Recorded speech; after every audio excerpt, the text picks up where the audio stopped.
বাজে ডাকিল পিছে বসন্ত এসে গেছে। বসন্তের শুরুতে আজ আমরা চলেছি শান্তিনিকেতনের উদ্দেশ্যে। পলাশ, সাঁওতালি নাচ এবং বাউল গানের আতুর ঘর এই শান্তিনিকেতন। তো ট্রেনে কিন্তু এতক্ষণ কোনো খাবার ওঠেনি, এইবার কিন্তু শুরু হবে কোথায় সিঙ্গারা, ঝালমুড়ি। মধুর অমৃত বাণী বেলা গেল সহজেই, মরমে উঠিল বাজি বসন্ত এসে গেছে।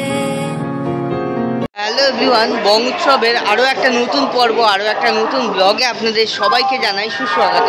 ইতিমধ্যে রয়েছে হাওড়া স্টেশনে, আর আমার পাশেই আছে কিন্তু ট্রেন নাম্বার 12-337 হাওড়া থেকে বোলপুর শান্তিনিকেতনগামী শান্তিনিকেতন এক্সপ্রেস। তো এই শান্তিনিকেতন এক্সপ্রেসেই আজকে আমরা জার্নি করব। আশা করছি ব্লগটা এনজয় করবে। তো অনেক দর্শক বন্ধুদের কমেন্ট থাকে যে শান্তিনিকেতন যাব, তার জন্য আইডিয়াল ট্রেন কোনটা। আমি বলবো আপনারা যদি একদম সকালবেলা যান, সকালবেলাও কিন্তু অনেক ধরনের ট্রেন আছে। এছাড়াও আপনারা যদি একটু ফাঁকা ফাঁকায় যেতে চান আর খুব সুন্দর একটা জার্নির আনন্দ নিতে চান, তাহলে কিন্তু আপনাদেরকে যেতে হবে এই শান্তিনিকেতন এক্সপ্রেসে। তো হাওড়া থেকে শান্তিনিকেতন অবধি আমরা 145 কিলোমিটারের যাত্রাপথ অতিক্রম করব, আর আমাদের যাত্রাপথে আসবে কিন্তু দুটো হল। তো চলুন আর বেশি কথা না বাড়িয়ে ট্রেনে যাওয়া যায়। ঘড়ির কাঁটায় দেখো ঠিক 10টা বাজে, আর আমাদের ট্রেন কিন্তু ইতিমধ্যে হাওড়া স্টেশন থেকে ডিপার্চার হয়ে গেল।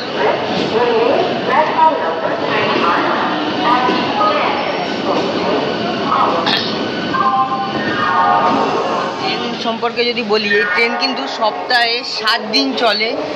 হাওড়া থেকে এই ট্রেনের ছাড়ার টাইম হচ্ছে সকাল 10টার সময়, এবং শান্তিনিকেতনে আপনাদেরকে পৌঁছে দেবে দুপুর 12:15।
হাওড়া থেকে 93 কিলোমিটারের যাত্রাপথ অতিক্রম করে নির্ধারিত সময় থেকে প্রায় 21 মিনিট লেটে আমরা এসে ঢুকলাম এই বর্ধমান জংশনে। ট্রেনে কিন্তু এতক্ষণ কোনো খাবার ওঠেনি, এইবার কিন্তু শুরু হবে কোথায় সিঙ্গারা, ঝালমুড়ি, তারপরে বর্ধমানের বিখ্যাত মিহিদানা, সীতাভোগ।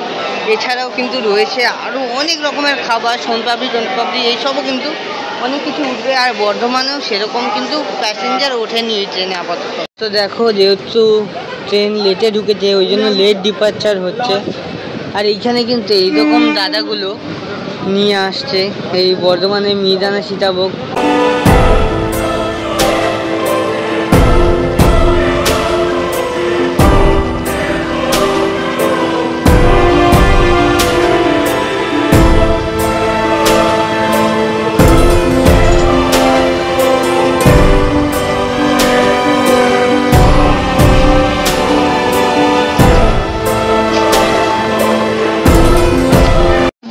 কিন্তু এখনো বহুদিন বাকি, তার আগে থেকেই কিন্তু শান্তিনিকেতনে ভয়ঙ্কর লেভেলের আর কি ভিড় যেটা দেখা যাচ্ছে।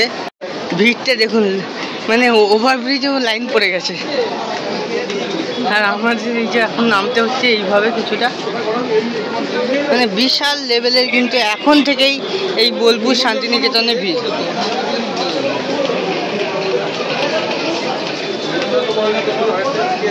শুধু এই জায়গাটাই দেখুন কত মানুষের ভিড়।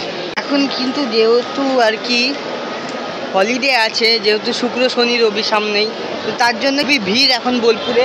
তো ইতিমধ্যে দেখো আমরা বোলপুরে নেমে গেছি। তো দেখো আমাদের ট্রেন কিন্তু দিয়েছিল হচ্ছে 3 নম্বরে, সেখান থেকে আমরা এখন বাইরে যাব। বাইরে গিয়ে সেখান থেকে আর কি টোটো নিয়ে এই সোনাঝুরি হাট আর বাদবাকি যেসব সাইট সিনগুলো আছে বোলপুরে সেগুলো ঘুরবো। আর তোমাদেরকে একটা কথা বলে রাখি, তোমরা কিন্তু টিকিট কেটে আসবে। এখন এই সময়টা মানে বিশাল চেকিং হচ্ছে। চলো বাইরে যাওয়া যাক স্টেশনে। তো স্টেশনের বাইরেটাও কিন্তু খুব খালি না, দেখো ভিড়টা জাস্ট দেখো স্টেশনের বাইরে। যেহেতু হচ্ছে এই সময়টা কিন্তু শান্তিনিকেতনের পিক সিজন বলা যেতে পারে। তো আমরা এখন বাইরে বেরিয়েছি স্টেশন থেকে, আর এখান থেকেই সোনাঝুরির শুধু যাবো বলছি, তার ভাড়াই হচ্ছে 200 টাকা বলছি। আমরা এখন স্টেশনের বাইরে যাই, ওখান থেকেই দেখে নেব। তোমাদেরকে দেখো আরেকটা জিনিস আমি সাজেস্ট করছি, তোমরা কিন্তু আর কি বোলপুরে না এসে প্রান্তিক থেকেও আসতে পারো। প্রান্তিক থেকে এলে কিন্তু এখন অনেকটাই কম প্রাইসটা পড়বে। বোলপুর স্টেশন থেকে বেরিয়ে কিন্তু একটা ভাইয়ের টোটোতে উঠে পড়েছি।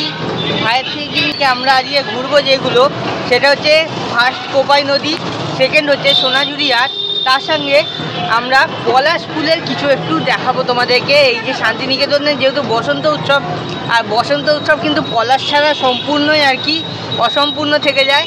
তো সেই পলাশের কিছু বাগান বা বন তোমাদের সাথে শেয়ার করব। চলো এইভাবেই আমাদের বোলপুর শান্তিনিকেতনের ট্যুরটা আজকে শুরু হচ্ছে। তো আমরা দেখো এখন বিশ্বভারতী ক্যাম্পাসের মধ্যে আছি, আর এইখানেই কিন্তু রবীন্দ্রনাথ ঠাকুরের অজস্র স্মৃতি ছড়িয়ে আছে। তার মধ্যেই হলো এই 3 পাহাড় বটগাছ একটা। এখানে বসেই কিন্তু কবি রবীন্দ্রনাথ ঠাকুর লিখেছিলেন মোর পাড়ার গরুর গাড়ি কবিতাটি। 3 পাহাড় বটগাছ কিন্তু তোমাদেরকে দেখালাম, 3 পাহাড় বটগাছ দিয়ে শুরু করলাম। তো আমাদের টাইম যেহেতু কম, তাহলে আমরা চলো আবার টোটোয় উঠে পড়ি আমাদের পরবর্তী গন্তব্যের জন্য। দেখো এই যে 3 পাহাড় বটগাছ থেকে কিন্তু আমরা বেরিয়ে পড়লাম। বেরিয়ে আমরা এখন সোজা চলেছি কোপাই নদীর দিকে। এ দেখো রাস্তায় কত সুন্দর সুন্দর হ্যান্ডক্রাফটের জিনিসপত্র পাওয়া যাচ্ছে। আর এই রাস্তাটা সম্ভবত মনে হয় ক্যাম্পাসের দিকে চলে যাচ্ছে না? এই যে এই রাস্তাটা কিন্তু চলে যাচ্ছে সোজা বিশ্বভারতী ক্যাম্পাসের দিকে। তো আমরা আজকে ক্যাম্পাসে ঢুকবো না, আমরা কিন্তু একদম সোজা বেরিয়ে যাব কোপাই নদীর দিকে। আমরা ফেরার সময় ক্যাম্পাসটা দেখে নেব। ক্যাম্পাসের বাইরেও কিন্তু এরকম লম্বা অটো স্ট্যান্ড আছে, এখান দিয়েও কিন্তু তোমরা টোটো নিয়ে ঘুরে নিতে পারো। রাস্তা কিন্তু একদম ফাইন রাস্তা যাকে বলে। আমরা কিন্তু এখন বোলপুরের রাস্তা দিয়ে চলেছি, একদম জাস্ট ফাইন রাস্তা, অপূর্ব সুন্দর, কিন্তু হাওয়া দিচ্ছে। এই গ্রীষ্মকালেও কিন্তু শীতের হালকা আমেজ এই বোলপুরে রয়েছে এখন। তো দেখো অবশেষে কিন্তু শান্তিনিকেতনে এসে পলাশের দেখা পেলাম। তো দেখো নিচে কত পলাশ পড়েও আছে। তো এইরকম কিন্তু আমরা এখন পলাশ দেখতে দেখতে যাবো। এই দেখো এই দিকে আবার একটা পলাশ গাছ। তো লোকে এখানে যে আসে মেনলি কিন্তু পলাশের জন্যই আসে বেসিক্যালি। পলাশ ফুল, তারপরে সাঁওতালি নাচ, এইখানকার যে ট্রেডিশন বাউল সঙ্গীত বা লোকসঙ্গীত, এইসব জিনিসগুলোই কিন্তু শান্তিনিকেতনকে আর কি বিখ্যাত করে তুলেছে আরও বেশি করে। দেখো অবশেষে কিন্তু আমরা কোপাই নদীতে চলে এলাম। এই যে কোপাই নদী, এই যে ওইটা হচ্ছে ঘাট। বন্ধুরা দেখো আমরা কিন্তু এখন চলে এসেছি কোপাই নদী বা কোপাই ভিউ পয়েন্টে। তো এখান থেকে তোমাদের কিন্তু একটু কোপাই নদীর কিছু ভিউ দেখাবো। তো চলো যাওয়া যাক। এই যে এখন কিন্তু একদম নদীর পাড়ের দিকে যাচ্ছি। অপূর্ব সুন্দর কিন্তু একটা জায়গা। এই জায়গায় কিন্তু কবিগুরু রবীন্দ্রনাথ ঠাকুর লিখেছিলেন, আমাদের ছোট নদী চলে আঁকে বাঁকে, বৈশাখ মাসে তার হাঁটু জল থাকে, পার হয়ে যায় গরু পার হয় গাড়ি, 2 পার উঁচু তার ঢালু তার পারি। তো চলো আমরা সেই কোপাই নদীর তীরে কিন্তু এখন চলে এসেছি। দেখো আমরা কিন্তু তোমাদেরকে ওই জায়গা থেকে দেখাচ্ছিলাম, আর এখন কিন্তু একদম নদীর কাছে চলে এসেছি। আর নদীর কাছে দেখো এখানে একটা কিন্তু মহাদেবের মূর্তি রাখা আছে, খুব সুন্দর লাগছে। নদীর জল কিন্তু মহাদেবকে চান করিয়ে যাচ্ছে। এখন যেহেতু নদীতে জল নেই সেরকমভাবে, তাই জন্য কিন্তু পুরো শুকনো নদীটা এখন। এই নদী কিন্তু বর্ষাকালে ভালো জল থাকে আর চান করারও উপযোগী হয়ে যায় তখন। এই দেখতে পাচ্ছ এই চওড়া কিন্তু পুরোটাই নদীর চর এটা। সেই নদীর চর দিয়ে আমরা এখন হেঁটে যাচ্ছি। দেখো এই জায়গাটায় কিন্তু ভালো জল আছে।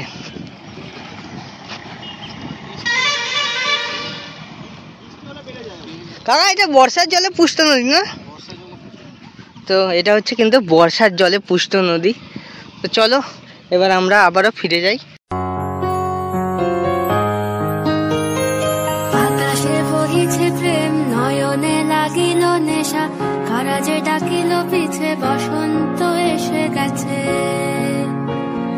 মধুর অমৃত বাণী, বেলা গেল সহজেই, মরমে উঠিল বাজি, বসন্ত এসে গেছে। তবু ভুবনের ধুলি মাখা চরণে, মাথা নত করে রব, বসন্ত এসে গেছে, বসন্ত এসে গেছে।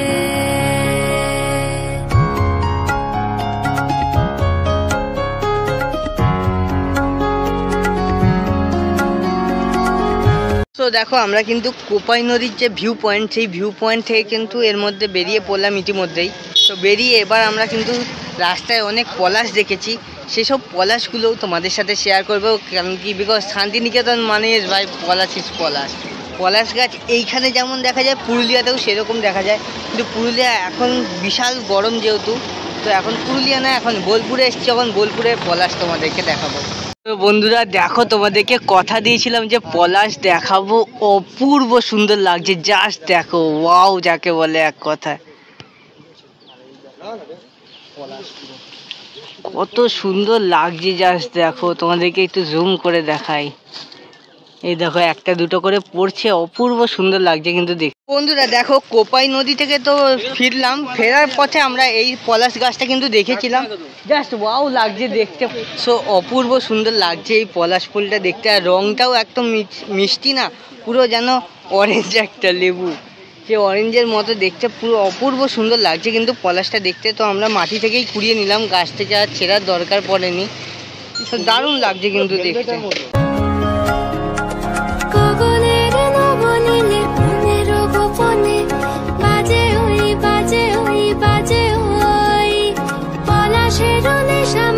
চলেছি দু জলে, বাসনার রঙে মিশি শ্যামলে স্বপনে, কুহু কুহু শোনা যায় কোকিলের কুহুতান। বসন্ত এসে গেছে, বসন্ত এসে গেছে। বন্ধুরা তোমাদেরকে পলাশ গাছ যেমন দেখালাম, আমি একটু বাড়ির জন্য পলাশ ফুল নিয়ে নিলাম। আমার তো আর বউ নেই, আমি মায়ের জন্য নিয়ে গেলাম, মাকে দেবো। কোপাইও দেখা হলো, পলাশও দেখা হলো। এবার কিন্তু আমরা যাব সোনাঝুরি হাটের দিকে। এই দিকে কিন্তু রয়েছে খোয়াই নদী, আর আমরা এখন চলেছি শালবনের দিকে, আর এই দিকে সোজা গেলে কিন্তু আমরা পাবো সোনাঝুরি হাট। তো এখন আমরা একটু শালবনটা তোমাদেরকে দেখিয়ে দিই। তো যদিও বা আমাদের ঝাড়গ্রামে কিন্তু শালবনই শালবন, তো এইখানে এসছি শান্তিনিকেতনের শালবনটাও আমাদের একটু দেখা দরকার। পূর্ণিমা রাতে ওই ছোটাছুটি করে কারা, দক্ষিণা পবনে দোলে, বসন্ত এসে গেছে। কেমনে গাঁথিব মালা, কেমনে বাজিবে বেনু, আবেগে কাঁপিছে আঁখি, বসন্ত এসে গেছে।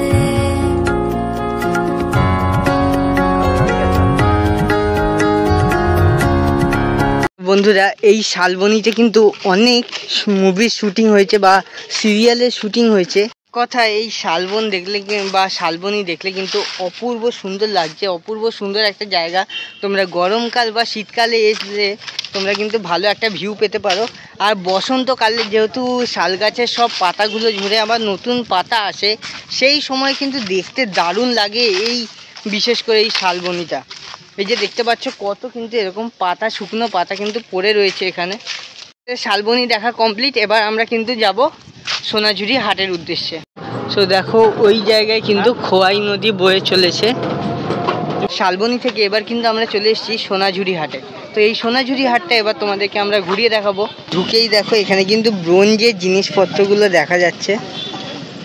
কাকিমা এই পালকি করে এগুলো কত করে গো? 1000 টাকা করে। এগুলো কি সব ব্রোঞ্জের তৈরি নাকি? দেখো অপূর্ব সুন্দর লাগছে কিন্তু জিনিসগুলো দেখতে।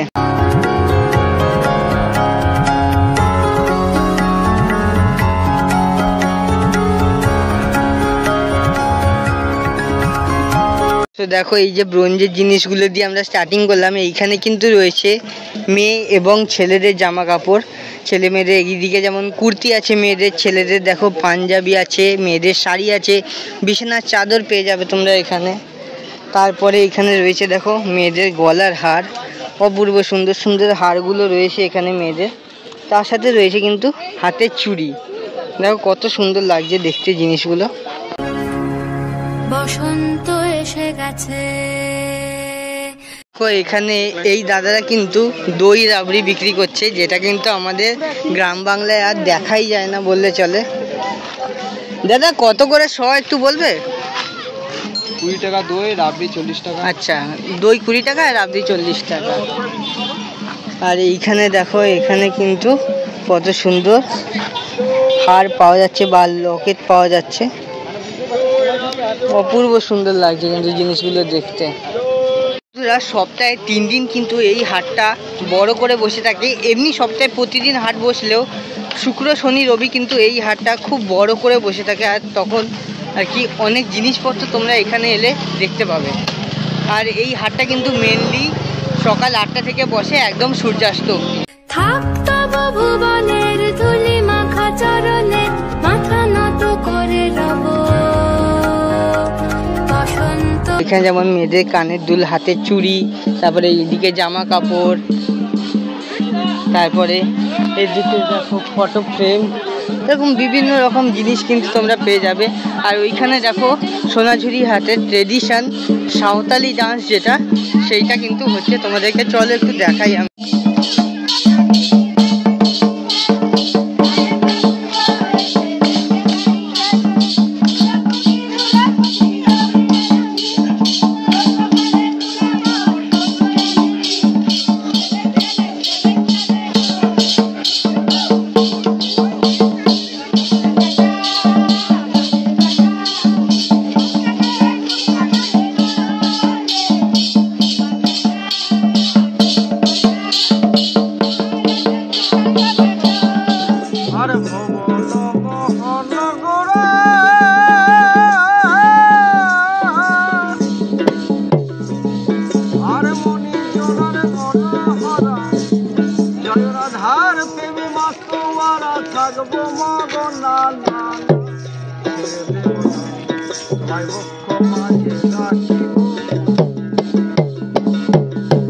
সোনাঝুরি হাটে কিন্তু তোমরা যত ঘুরবে তত তোমাদেরকে আরো জিনিসপত্র নিতে এই হাট আকর্ষণ করবে। মানে এত সুন্দর সুন্দর জিনিস আছে এখানে।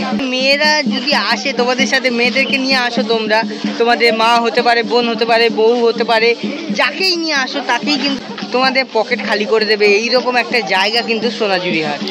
লেডিস ব্যাগ পাওয়া যাচ্ছে। কাকিমা কত টাকা থেকে স্টার্টিং হচ্ছে গো ব্যাগ তোমাদের এখানে? কত টাকা থেকে শুরু হচ্ছে ব্যাগ? 10 টাকা থেকে শুরু হয়ে যাচ্ছে, ওই হাতের হ্যান্ড পার্সগুলো নাকি? আচ্ছা, তো 10 টাকা থেকে কিন্তু এখানে তোমরা ব্যাগ পেয়ে যাবে। ছেলেদের জন্য কত সুন্দর সুন্দর টি শার্টগুলো রাখা আছে। এই যে ভূতের রাজা দিল বর, তারপরে যত দোষ নন্দ ঘোষ, এরকম বিভিন্ন রকমের টি শার্ট কিন্তু তোমরা এইখানে এলে পেয়ে যাবে। তো এখান থেকে নিতে পারো তোমরা এসে জিনিসপত্র। এই দিকে আবার কাকিমা হারের দোকান নিয়ে বসেছে, হার, কানের দুল, দেখো অপূর্ব সুন্দর সুন্দর লাগছে কিন্তু হারগুলো। দেখো বাড়ির জন্য এই ওয়াল হ্যাঙ্গিং এর জিনিসগুলো নিচ্ছি, এগুলো কিন্তু খুব সুন্দর লাগছে দেখতে। তো দেখি এগুলো কত করে দাম বলে। 60 টাকা বলছে। এই শান্তিনিকেতনে এলে কিন্তু তোমরা এইরকমই খুব সুন্দর সুন্দর টেবিল পেয়ে যাবে। দেখো অপূর্ব সুন্দর সুন্দর কিন্তু ওখানে পেঁচা, তারপর বিভিন্ন রকমের জিনিসপত্র আছে হস্তশিল্পের ওপরে, দারুণ লাগছে কিন্তু দেখতে। ওইদিকে দেখো বসার চেয়ার টেবিল আছে। তো সব মিলে কিন্তু শান্তিনিকেতনের সোনাঝুরি হাট বেশ একটা জমজমাটি জায়গা বলা চলে। চারিদিকে যেখানে দেখবে সেখানে কিন্তু জামা কাপড়ের ছড়াছড়ি, জামা কাপড়, হস্তশিল্প, হ্যান্ডক্রাফট, সমস্ত রকমের জিনিসপত্র কিন্তু তোমরা এই শান্তিনিকেতনের সোনাঝুরি হাটে এলে পেয়ে যাবে। বন্ধুরা বলতে গেলে এই শান্তিনিকেতনে সোনাঝুরি হাটে এসে কিন্তু বলতে গেলে চোখে ধাঁধা লেগে যাচ্ছে, এমন একটা ব্যাপার। কোন জিনিসটা ছেড়ে কোন জিনিসটা দেখবো ঠিক করতে পারছি না, এই রকম জিনিস। মায়েদের দেখাচ্ছি, মায়েদের তো আরও বেশি পছন্দ হয়ে যাচ্ছে, বলে এই নে ওই নে সেই নে, সেই নিতে নিতে এই তিনটেতে এসে থেকেছে, আপাতত নিয়েছি, জানি না আর কি কি নিতে হবে। তবলা কিনবি, তবলা কেন, ওটা রেখে দে। দেখো এইখানে যে ফটো ফ্রেমগুলো আছে কত সুন্দর সুন্দর। দাদা এই ফটো ফ্রেমটার দাম কত গো? ফিক্স প্রাইস 100 টাকা পড়বে। আচ্ছা, তো এখানে এসে তোমরা কিন্তু হালকা করে একটু দাম দরও করে নিতে পারো, ওনারা একটু কম সম দাম করে দেয়। এখানে দেখো সুশোভনদা এখন মৌমিতাদির জন্য ব্যাগ কিনছে। সুশোভনদা কত করে দাম নিচ্ছে একটু বলবে? ওই তো দুটো দাম মানে অ্যাকচুয়ালি 120 করে বললেন দাদা। আচ্ছা, আর দুটো আমি বললাম যে 170 দেবো। তো এইরকম ব্যাগগুলো এখানে এসে একটু দাম দর তো হতেই পারে নাকি দাদা, কি বলো? একটু দাম দর তোমরা করতেই পারো, তা বলে একদম হ্যাবক দাম চেয়ে বসো না যে যেটা দাদাও দিতে পারবে না। যারা এই ভিডিও দেখে আসবে তারা তোমার সাথে কন্ট্যাক্ট করলে তুমি কোন কোন জায়গা ঘোরাতে পারবে আর কি রকম রেট নাও? অল সাইড ঘুরে দিই। অল সাইড একদিনে হবে? হ্যাঁ একদিনে হবে, আবার যদি বলে দুদিনে তাহলে দুদিনেও আরো এক্সট্রা জায়গা আছে, আর একদিনে যতটা সম্ভব তুমি সারাদিন ট্যুর করিয়ে দেবে। কিরকম রেট রয়েছে? ভালো হিসাবে তো এইভাবে যেহেতু দুজন যদি থাকে সেই হিসাবে তো পয়সা একটু কম করে দেবে আর কি। কম করে দিই, আমরা তো স্ট্যান্ড নাই ঘুরে কাজ করি। তাও মোটামুটি স্টার্টিং কিরকম থাকে? এটা আমরা 4জন 5জন থাকে তাহলে 1500 1200 1000। এখন তো সিজন টাইম, এই সিজন টাইমে এখন কিরকম রেট নিচ্ছে? যা রেট সেটা সিজনে একটু রেট বেশি, কিন্তু আনসিজনে কম। দেখো তোমরা সিজনে আমরা ধরুন 5জন যদি ঘুরে 4জন 5জন যদি ঘুরে তাহলে আমরা 1200 টাকার মধ্যে ঘুরে দিই। আচ্ছা, যেটা আমরা স্ট্যান্ডে করলে 2100-2200 টাকা রেট নেয়। এটা সিজন টাইমের কথা বলছি। এটা কিন্তু আমরা নিই না, আমরা ঘুরে কাজ করি, একটু কমে করি। আচ্ছা, তোমার কন্ট্যাক্ট নাম্বারটা একটু বলে দাও। 7908612667। আচ্ছা বন্ধুরা, সোনাঝুরি হাট শান্তিনিকেতন কিন্তু সম্পূর্ণ ভালোভাবে ঘোরা হলো। তো চলো এবার একটু ভুরিভোজ করতে হবে। ভুরিভোজের জন্য আমরা একটা হোটেলে ঢুকে পড়ি, সেখানে ঢুকে একটু ভাত টাত খেয়ে নেবো, খেয়ে কিন্তু আমাদেরকে তৎপর বেরিয়ে যেতে হবে। বন্ধুরা দেখো, ভুরিভোজের জন্য কিন্তু ভুরিভোজ ভাতের হোটেলেই ঢুকবো। তো এই হচ্ছে কিন্তু ভাতের হোটেল, চলো ঢুকে খেয়ে নেবো। বন্ধুরা, সোনাঝুরি হাট বোলপুর শান্তিনিকেতন সম্পূর্ণ ভালোভাবে কিন্তু আমাদের ঘোরা হয়ে গেছে, আর ঘোরার পরে পেয়ে গেছে দুপুরে খিদে।